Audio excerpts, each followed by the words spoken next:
Chers amis, bonjour. Nous sommes le mardi 10 octobre 2023. Il est 9 heures. Quelques news de l'Arménie, de l'Artsakh et de la diaspora arménienne.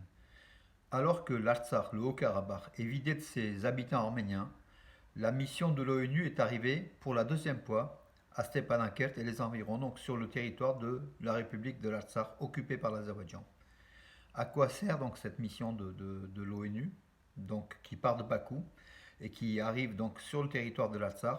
On ne sait pas. Donc voilà, donc la messe est déjà dite. Donc et après coup, donc après l'épuration ethnique et l'émigration, enfin l'émigration, l'expulsion de tous les Arméniens de l'Artsakh, cette mission de l'ONU ne correspond à rien du tout. Sinon, à dire que tout va bien, que l'armée azérie ne fait pas d'exactions. La preuve, c'est que c'est terminé, voilà, tout simplement, hein. Voilà, l'ONU va aussi dans le sens de Bakou. Je pense que Aliyev a dû négocier avec les fonctionnaires de l'ONU cette mise en scène, cette parade qui est théâtrale et plus qu'autre chose en fait. Voilà. La Russie aide activement l'Arménie et l'Azerbaïdjan à parvenir à un accord sur l'ouverture de la route de Merli, que les Azéris appellent corridor de Zangezur. C'est ce qu'a affirmé un haut fonctionnaire russe comment dirais-je, qui est chargé, donc Mikhail Galouzine, qui est le vice-ministre des Affaires étrangères donc, de Russie. Donc voilà, à travers les mots, en fait, la Russie soutient aussi ce qu'on appelle le corridor de Zangezur.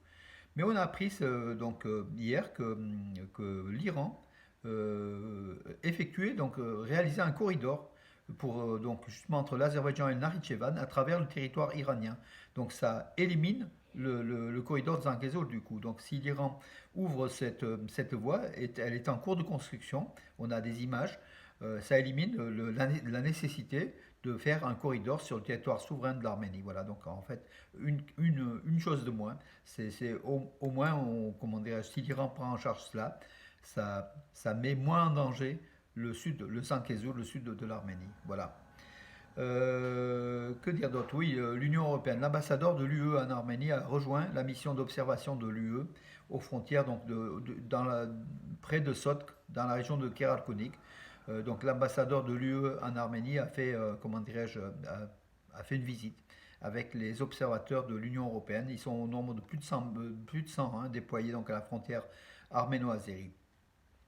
L'Arménie a commencé à distribuer donc, comment dirais-je, l'aide financière du gouvernement arménien de 100 000 drams par réfugié arménien de l'Artsakh.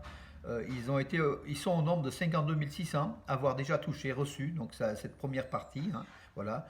Il y a encore environ, il y a à peu près 40 000 à 50 000 encore autres personnes de l'Artsakh déplacées, réfugiées en Arménie, qui vont toucher. Affirmant qu'ils sont citoyens arméniens, Moscou ne prendra aucune mesure pour les ex-présidents, les trois présidents donc, de la République de l'Artsakh, pour intervenir. Donc voilà, donc l'excuse de Moscou, donc, qui affirme que Arkady Rougassian, Bako Saakian ou Arutunian, en fait, Araïk Arutunian, sont des citoyens de l'Arménie, donc il n'y a pas de raison que j'intervienne. Voilà, donc c'est une nouvelle fois donc la tension entre Moscou et Yerevan. C'est ce qu'a affirmé le vice-ministre des Affaires étrangères donc, de Russie, c'est Mikhail Galuzin. Hein, en fait, c'est la même personne qui avait parlé du corridor de Zangezur. Voilà, et David Ishranian aussi, comment dirais-je, le président du Parlement de l'Artsakh, qui est aussi retenu prisonnier. D'autres, hein, ils sont au nombre de 7-8 dirigeants, des dirigeants de l'Artsakh qui sont retenus à Bakou contre, bien sûr, contre toutes les lois internationales, mais Bakou n'agit pas en vertu des lois internationales. Voilà. Et puis Moscou rejette maintenant sur l'Arménie comment dirais-je, la nécessité de libération de ces prisonniers voilà, qui croupissent dans les prisons de Bakou alors qu'ils ont défendu leur territoire ancestral. Alors, le tourisme en Arménie, donc bien sûr, donc, de très bons résultats. 260 000 touristes ont visité l'Arménie en septembre, en augmentation de 62 000 par rapport aux meilleurs chiffres des années précédentes, en fait, des années non Covid, notamment donc, les années donc, 2022 et 2019. Voilà. Au total, donc, il y a 1 850 000 touristes qui ont visité l'Arménie, donc fin septembre. Le chiffre de 2 millions va dépasser. Hein, en fait. Et pour vous dire, donc, le premier pays de touristes venant en Arménie, c'est la Russie, hein, avec 51%, 945 000 touristes venus de Russie en Arménie entre janvier et septembre. Et puis la France, vous allez me dire, est-ce qu'on est beaucoup? Oui, on est beaucoup, mais en fait, on représente un peu plus d'1% seulement de ce tourisme, avec 22 500 touristes venus de France en Arménie. Voilà les chiffres, mes amis. Donc, écoutez, donc j'en ai fait le tour peut-être pour aujourd'hui. Alors, je regarde les deux, trois. Donc, oui, le corridor donc à travers l'Iran, donc ça va un peu dégager la tension sur l'Arménie. Les forces russes de paix en Artsakh, incertitude quant à leur maintien.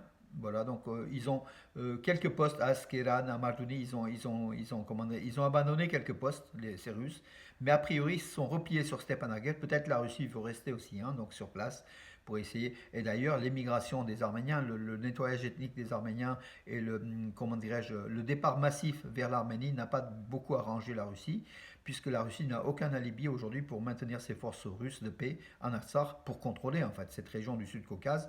Aujourd'hui, la Russie n'a pratiquement plus d'arguments, mais elle essaye de rester malgré tout au Sud-Caucase. Il y a encore quelques Arméniens qui sont cachés, donc des personnes handicapées ou des personnes qui ne peuvent pas se déplacer. Quelques dizaines ou quelques centaines d'Arméniens qui sont encore en Artsakh. Mais ça ne justifie pas le maintien de la paix, donc les forces de paix russes. Donc voilà, et Poutine est bien embêté que les Arméniens soient partis.